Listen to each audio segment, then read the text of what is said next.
It's Golden Hour Adventure Time, featuring everyday people doing extraordinary things. From the peaks of victory to the valleys of defeat, these are their stories. Now, from the back of the pack, your hosts, Justin and Robbie. Welcome to Golden Hour Adventures. I just scared the crap out of you. Whoever's sitting in their car right now driving, please don't drive off the road. I'm sorry. I didn't mean to do that, but I thought it was funny. Anyway. Well, you might scare someone off the trail into a car. There you go. I might scare somebody off the trail. Somebody's going to be taking a side trail right now because I just scared the poop out of them. Yeah. Like they got some wipes. Yeah. Hey, speaking of scaring the crap out of somebody, I fell off of a car today. There's a car buried in snow. I was walking across, so you're on the trail, you cross over a road and you get on to the other part of the trail. You just go onto the trail, right? It's a multi-use trail that runs right beside a road. So it's a trail, but it's not really a trail. It's, you know what I mean? But it's a trail, right? And so I'm like, there's a snow berm, but we have 85 foot of snow everywhere. So you have to cross up over a hill, and I kind of go up the little snow berm, and I'm like falling through. I'm like, dang, this sucks. And then like I fall hip deep into the snow, and I'm like, holy crap. When I do it, I knock a little bit of snow off the car. And I was like, I just found a car. So much snow. Hilarious. You never would have thought you'd just find a car buried in snow out here. But they're everywhere. It's funny. Is that why is the car there? Is it like a parking spot? Like, who knows? No, I think it just wrecked. It wrecked right there. And then, a lot of people just collect their stuff at the end of end of the season. Got it. Yeah. Or it broke down. No, it's not a parking lot. It's I don't know. It's just like you just cross the road to go to the trail, and then so it's just like the side of the road, the shoulder in the dirt. Yeah, it's kind of a shoulder. Yeah. Crazy.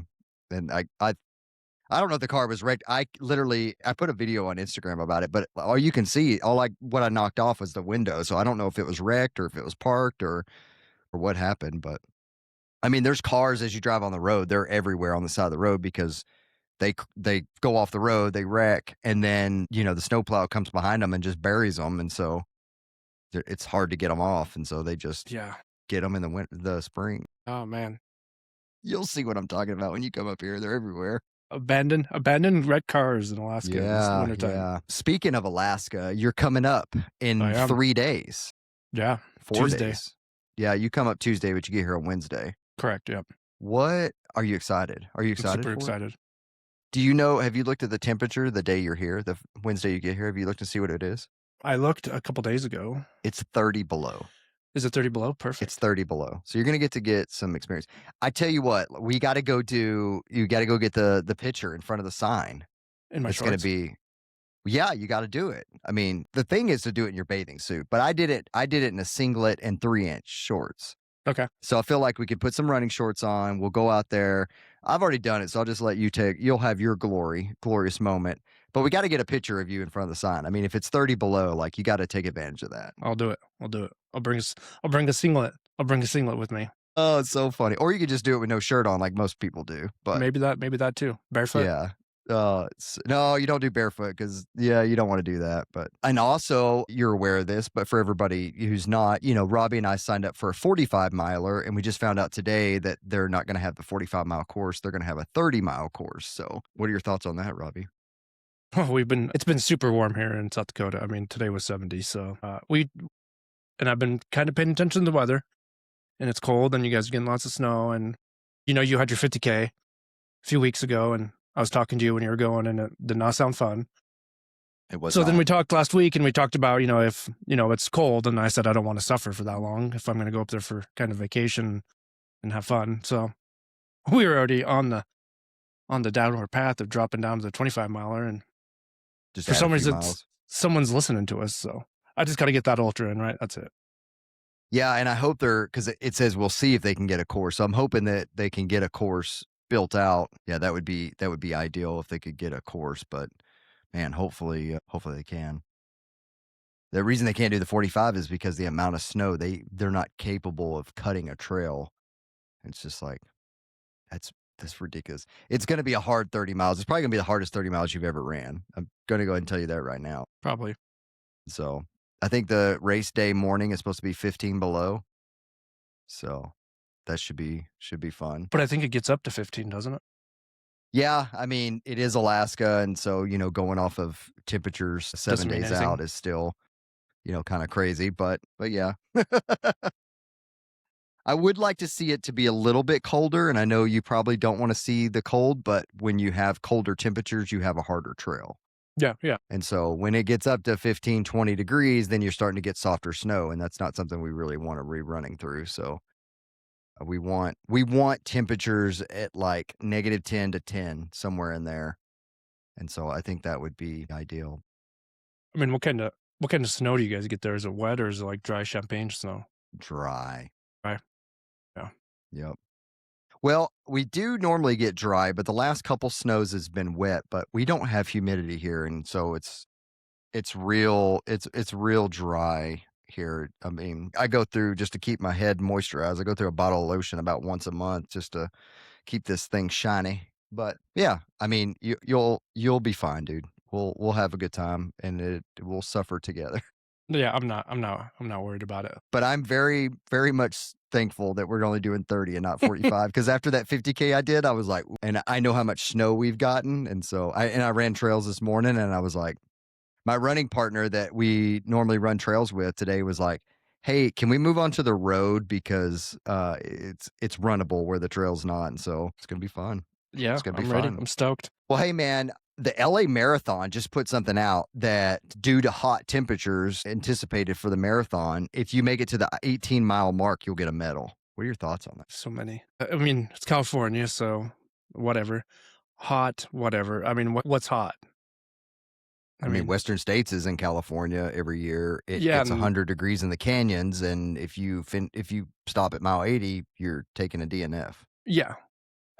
We're such a society now that gives everyone a medal for participation, and I just don't think it's a good look, in my opinion, to give someone a medal after 18 miles. Why does a marathon cancel races when it's hot, where an Yeah. ultra doesn't?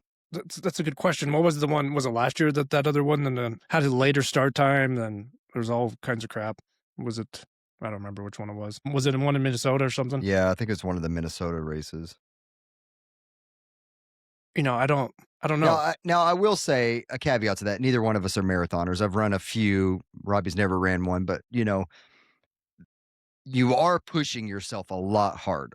I will say that when you're running a marathon, you're redlining for the most part.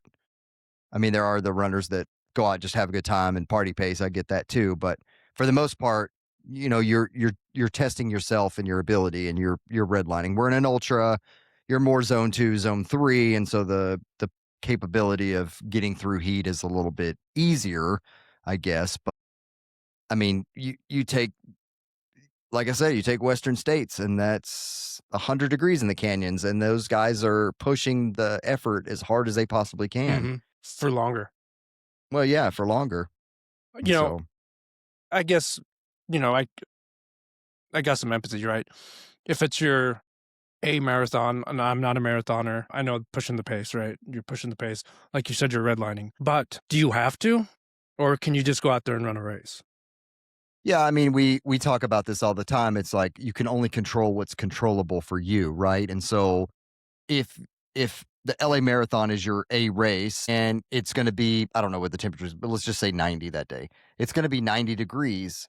You had a plan in place. You had a pace you wanted to hit. You had a particular goal time you wanted to hit. Maybe you need to curb your expectations a little bit, because you were expecting a 70-degree day, and now it's a 90-degree day. And so those 20 extra degrees, you can't control that.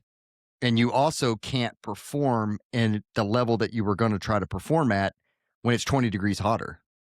And so, I don't know. I think you need to control what's controllable.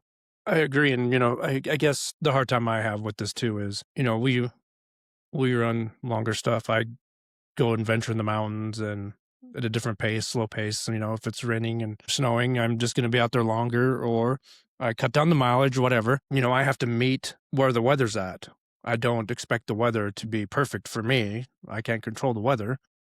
So going into a marathon thinking that, and I get you trained and all this stuff, but once again, like, you need to probably just meet yourself where the conditions are at. If it's hot, you're like, oh, I may need to sign up for another race for my A race. I get it. It's the LA Marathon. I get it, Boston. I get all these ones. But time and time again, we've seen Boston and it's a shit show rain, and we still see the front runners push, right? It's up to you. It's up to you if you want to go out there and push hard and give it all your effort, even with the conditions. And you know what? If it's 90 degrees and you go out there and you have a time and you succeed, hey, you're much more of a badass, right? You've pushed beyond the limits, and there's a lot of freaking growth there mentally, right? Other way, it's like, oh, I'm just going to go out and have fun. But to say now, oh, it's going to be so hot that if you make it to 18 miles, we're just going to give you a medal. People that do finish that, I mean, you just stop at 18, you know what I mean? Are they going to be able to get pulled off the course at 18? I don't know. But for the people that are going to go out there and finish it, and from, the fast to the slowest, you're kind of disrespecting them, I feel, because they went out and doing the thing, but you gave a medal to other people that just stopped, 6 miles or 8 miles short. So that's my opinion. How many people do you think are going to stop at mile 18 versus just do the whole thing? It's a good question. I would say the vast majority of people probably just push on. I would hope. That's what my heart would say, is just keep going, right? Yeah. Even if you're walking, I mean, marathons get so caught up in time. And this is something that's kind of, getting talked about in the ultra world too. Trail ultra is those elites, they get paid for it. It's their job. Like, cool. They can run as fast as they want. They train all the time. They get paid to train. They get paid all that. Where people that have a life and a family, cool, you may not be able to beat your PR this race. Pick another one. Yeah. Enjoy the journey. It's not the end of the world. I guarantee on that 30-miler we run on Saturday, we're going to be walking. Yeah. Yeah, and I anticipate walking, and you know what? Whatever. I've The hill you have to climb is a super punchy hill. It is like super punchy. Should we bring some trash bags and slide down it for a little bit and go back up? No, that would be fun. I don't think you'll need trash bags. Maybe we'll find some cars. No, true. Yeah. Get a hood. Redneck it. Just take a hood out with you. Yeah, I don't know. I'm not for the 18-mile medal. I'm not, like I said, I'm not a marathoner. Robbie's not either. But I think we stand as I don't know. If you train for 26 miles, run 26 miles. Run the race. I don't get the 18-mile medal. And who's stopping at 18 miles? So does the front runners, what if they stop? Do they win the race at 18 miles or? That's a good question. That's a good question. Everyone's racing to 18 miles now, right? They're like, oh, I'm going to get my PR. I have zero sympathy for these racers because I've ran multiple races at 100+ degrees, and they say, tough, here's some ice, deal with it. Yeah. But I think we're Javelina every year is 100 degrees. It wasn't really that hot this year, but most years it's 100 degrees, and they have people just absolutely pushing the pace as hard as they possibly can. And I get they're not running on asphalt, but they're running in desert and rocks and sand, and like that stuff radiates heat just as well. It's hot. I think that's the difference between, trail ultra and marathon world, or we'll just say road, right? I think our minds are quite different, where unless you're a front runner in trail ultra, you're going out there to win, right? I know a lot of the people that we surround ourselves with, we're not going out to win. We're going out there for the journey and to see what we're made of and have fun. And then people are like, oh, you're going to go have fun for 50 miles? Yeah, it's going to be fun. It's not going to be all fun. It's not going to be unicorn and rainbows. There's going to be some times that really suck, but I learn a lot about myself, and that'd be more than I ever get out of a marathon. And I'm not trying to talk shit about marathons, but it's a totally different mentality for me. It's two different worlds. Yeah, we've talked about this before, but I think once you run an ultra, you're just not saying that a marathon is not rewarding. I mean, I got rewarded when I ran a marathon a couple years ago, but it just doesn't have the same feeling as crossing the finish line of an ultra. To me, it doesn't. Same with me. Yeah. But I've ran 20 ultras and 2 marathons, so I don't have experience in a marathon. Yeah, me either. But it's like put your head down and grind, and like that. Yeah. It's not enjoyable to me anymore. Like, I'd rather be on the trails. yeah, just taking in the views, taking side trails, like eating good food, puking, pooping, Can rally. laughing, hallucinating. We could keep going on with all the pros about it. Hey, come run an ultra. You're going to poop. You're going to pee. You're going to throw up. You're going to have hallucinations. You're going to be on the brink of death, but it's fun. Yeah, you get a yeah. buckle. You get a buckle. Well, hey, man, we had a listener write in and was asking about, just life. We talk about this all the time. We're both parents. We both work full time. We both have like little side hobbies of the podcast, Instagram, whatever it may be. We both coach full time. Well, part time, I guess. But we also get ultras done. We also get our training done. And this person wrote in was kind of asking about the 4-day-a-week training for an ultra. And I thought that was a great topic to maybe jump into. Can you run an ultra on training 4 days a week? Yeah, I think this is a good topic. I mean, I've done it. And next week I'll be doing it again.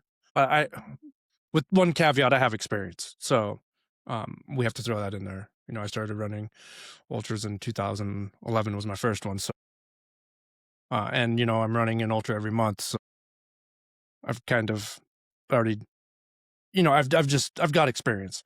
I've spent many days out there just doing it. With little training sometimes. And sometimes it bites me in the ass. Like Bandera. Pacing duties I didn't do a very good job at. So that was the downfall from the beginnings. True, yeah. But there's lots of possibilities and questions that would go into it. I believe if we were coaching a person that wants to do this, where you're at, what your base mileage is, what your goal race, or what your 50K you want to run or 50 mile you want to run, how long you have, how much time during the day. There's so many questions, right? When a coach starts working with a client, there's a lot of questions that have to get answered. So we're not going to be able to answer all those questions because we don't know where this person's exactly at. I think we could just go off of just some experience. If you wanted to run a 50K, and you got some base mileage under you, we'll just say like 3 months of base mileage, and we'll call that 20, 30 miles a week. And you're doing that 4 days a week. Can you run a 50K? Yeah, I think so. The part that's going to get sticky is, and I know Justin and I both like to schedule back-to-back long runs, is that where we're not, as coaches, we're not going to be able to prescribe that big of a day that we would probably like to see. So we'd have to cut it down. Say instead of, I'm just throwing out numbers. They're not going to be real legit numbers. But, a 16 mile on Saturday, then a 14 miler on Sunday. We probably can't give that to you because you have 2 more days in there. And whatever those other 3 days you have, we don't know if you can run 4 days in a row or we have to go run a day, off a day, all those other things. And what's your life like? Do you work a full-time job? Do you work, 10, 12 hours? Is this really going to cut into your time of family and all that other stuff, work? So without all that, it gets really hard and you kind of just have to be the judge. And, I think it's going to be more of a mental game for that 50K, wherever you're at, than it's going to be a consistency and going in there very trained. Yeah. I think for me, if I'm scheduling a 4-day a week, and I think it's possible, it is possible. It's not going to be a pretty finish. You'll be able to finish, but it won't be a pretty finish. I think you'll be, mid to back of the pack for sure. Mm-hmm. But yeah, you're right. You really got to look at like how much time in the day of those 4 days a week do you have? I don't think that a back-to-back long run probably makes sense because backloading the training like that is, asking for injuries. Running a 16 and a 14, that's 28 miles or 29 miles, 30, we'll just call it 30 miles on a weekend, and then maybe getting 10 through the week. Like, yeah, you're getting 40 miles a week, but are they structured correctly? And so I think if I was, to be coaching in this situation, I'm going to load one long run, and then you're not going to have a back-to-back long run. Mhm. I do feel a little bit different about a 50K doing back-to-back long runs. I don't think necessarily that that's needed in a 50K. I think 50 miles and up, yeah, I think it's definitely needed. But I think for a 50K, you can follow a lot of like what marathon training does, and they do one long run, and then maybe like I usually will do like half of that, right? So if they do a 12 miler, they'll do a 6, maybe up to 10 miles. And I know somebody's saying like you do a 20 miler and a 10 miler, yeah, but a 10 miler, when you're deep in ultra training is really, it's long, but it's not long. It's a No, it's mid, not. it's a mid run, right? Yeah, But right. I'm talking back-to-back long runs would be a 30-20, doing 50 miles on the weekend. Yeah. That's the back-to-back long runs. Mhm. I don't have a particular number on what a long run looks like because it all depends on where you are, your training. I go through down weeks, right? Or down months where I'm in my down months, and an 8 miler might be a long run for me. And, when we're peaking up for 100K, 100 miler, I'm at 30 miles for a long run. So, the long run changes, but I think that I would only really schedule one true long run, and I probably wouldn't even go as high as what I would do if they were in a full training block. So running a 50K, maybe like an 18 to 20 miler would be like the max that you That'd would be go. way max, yeah. Because I then, mean, after that, right, you got 3 days to work with. One of those Yeah. days has got to be kind of either recovery, super low. And I would assume if they don't have but 4 days, they probably don't have a lot of time throughout the week either. So you're looking at probably an hour run, maybe an hour 15 if you could sneak it in. But, take me for instance, like the max I can really do on a weekday is about an hour 15. I can't do any more than that because I got to be at work early. I get off a little bit later. I got family. Like an hour 15 through the week is all I got, and I'm already waking up at 4 a.m. So, but I'm a seasoned ultra runner. I've been doing ultras for 6 years. Like, I know what I'm doing on that sense. And so I'm comfortable, I do load up my week and then I load up my weekend as well. But I think that someone who only has 4 days a week to train for a 50K you're going to have to stick to that 1 hour a week on the 1 hour workouts, and then one long run, and then maybe an hour and a half. You're probably going to have to look at more time on feet versus mileage. Yeah, that's a good point. So for a 100 miler, I'm looking at somewhere and getting 9 to 12 hours of time on feet a week. For a 50K, I'm looking at somewhere between like 5 to 8 hours a week. 50K, 50 mile, 5 to 8 hours a week. So if I can hit that sweet spot, 7 hours a week, when we're kind of in our peak training weeks, I think that you'll be solid. And, given that 15 to 20 mile run followed by 3 hours during the week, I think you're going to hit that 6 hours probably pretty easily. So, and we're also talking about running trails. Trails are a bit different. If you're, maybe you're sticking to the road for your hour a week and then you're doing trails on the weekend type thing. I think you can hit that 6 to 7 hour week. And I think that is what's more important than potentially the mileage. And so I build my plans in mileage with time on feet in mind, if that makes sense. Yeah. Yeah, and that's where you're meeting the athlete where they're at, because that's where the big unknown here is if it takes you, just say, an hour to run 4 miles, well, you got 4 hours in that hour. Then, if it's going to take you 4 hours to run, say, 16 miles, that's a big chunk of your day on that long run day.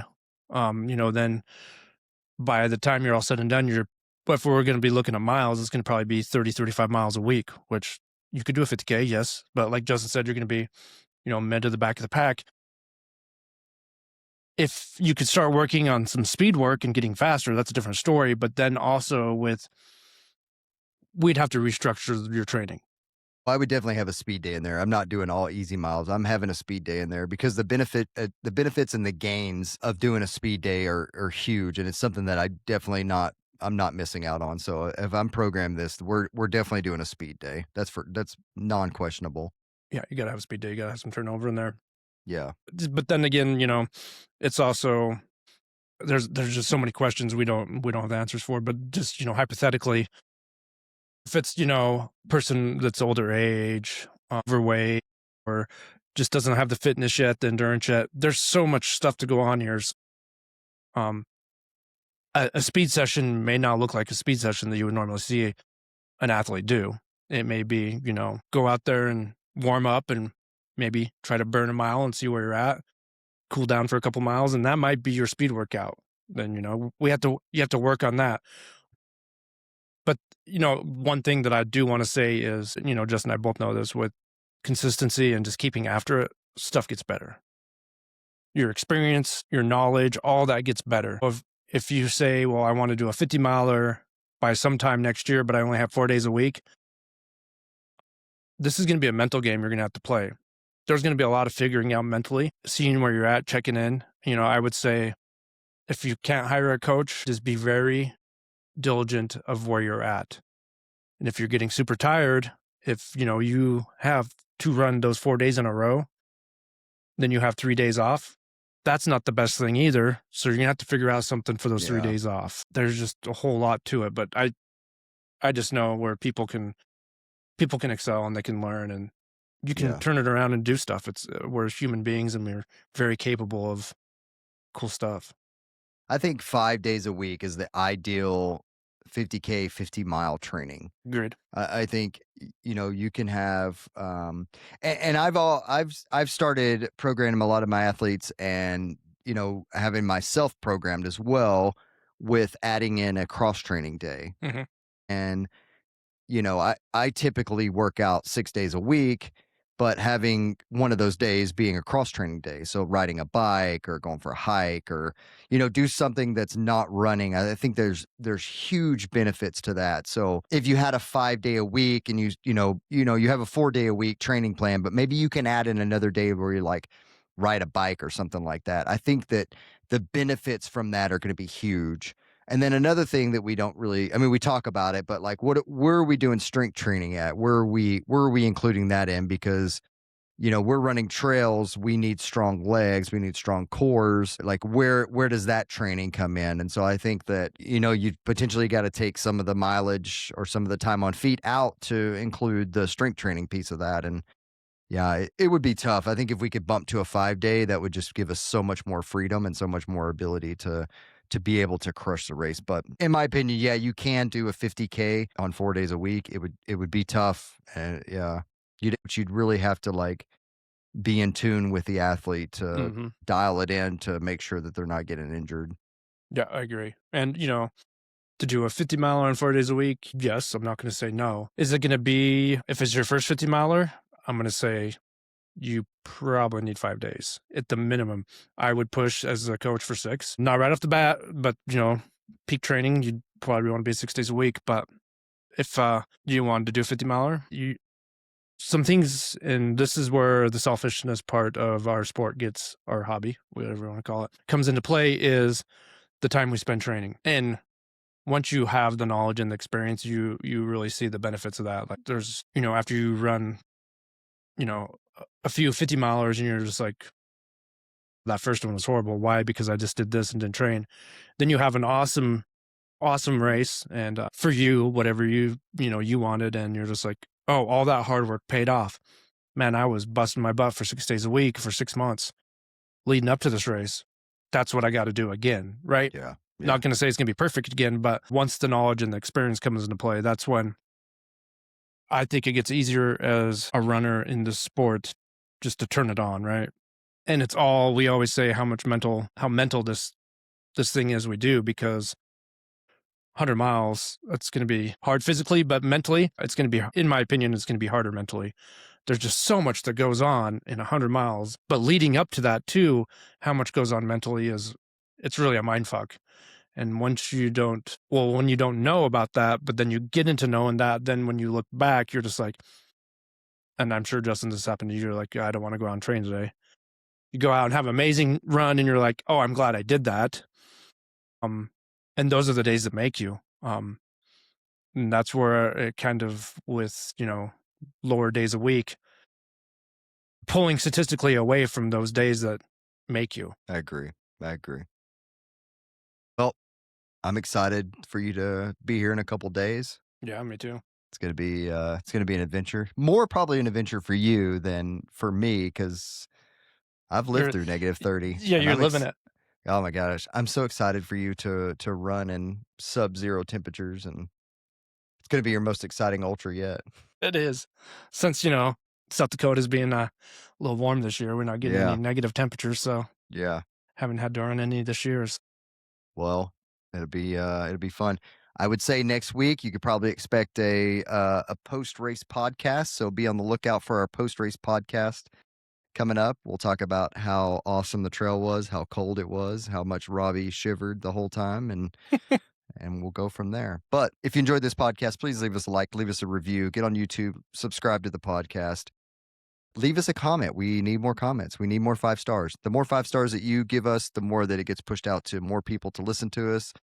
And so, yeah. And as always, we'll see you on the snowy trails.